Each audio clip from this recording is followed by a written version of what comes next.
Let's have a look at the Onager Dunecrawler for Warhammer 40k. In the box we are getting a single miniature and we can see it built and painted here. If we flip the box over, we can actually have a bit of a closer look at some of the weapon systems that it's coming with. And along the bottom here, we can see just a little list of paints here if you're going to paint it in this style. In the box itself, we get our base to build our miniature onto. We get our Adeptus Mechanicus transfer sheet with the cog symbol of Mars, some numbers and some warning markers on there as well. We get 3 sprues in the box, and on our first one here we can see the main parts of the body for the Onager. We've got the front plate here, the top plate, 2 side plates here. We've got some of our cupolas here. We've also got some handrails here. We've got some antennas on here, some capacitors, some more handrails here. If we flip over, we can see the weapon mounts for the side weapon. On top of that, I think that's everything for this one. We've also got a couple of little triggers here as well.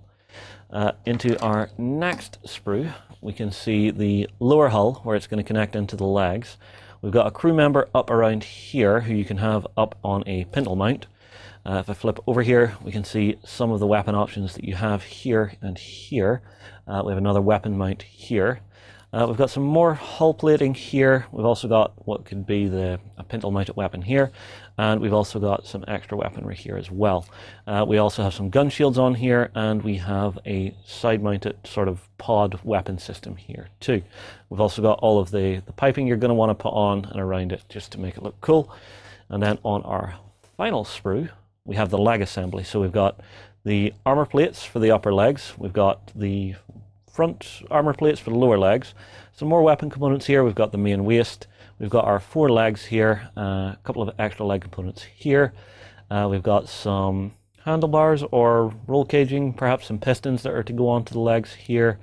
We then have a little servo arm here, and we have this, which I also believe is part of that waist assembly. Last thing we get in our box is our instruction manual telling us how to put it together. So we'll start, as always, with our legs. It's the older variant of Games Workshop instruction manual, but all of your components are numbered. So it will tell you how to put all together and then bring it all together to create your final creation, or miniature, sorry. We then can see how to build some of the different weapon systems on here. And in the very back, we can see a little bit of an overlay of how it should look when it's built.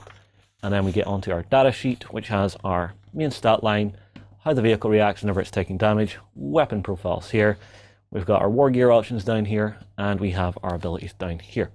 That's all for now. I'll move on. I'll see you again soon.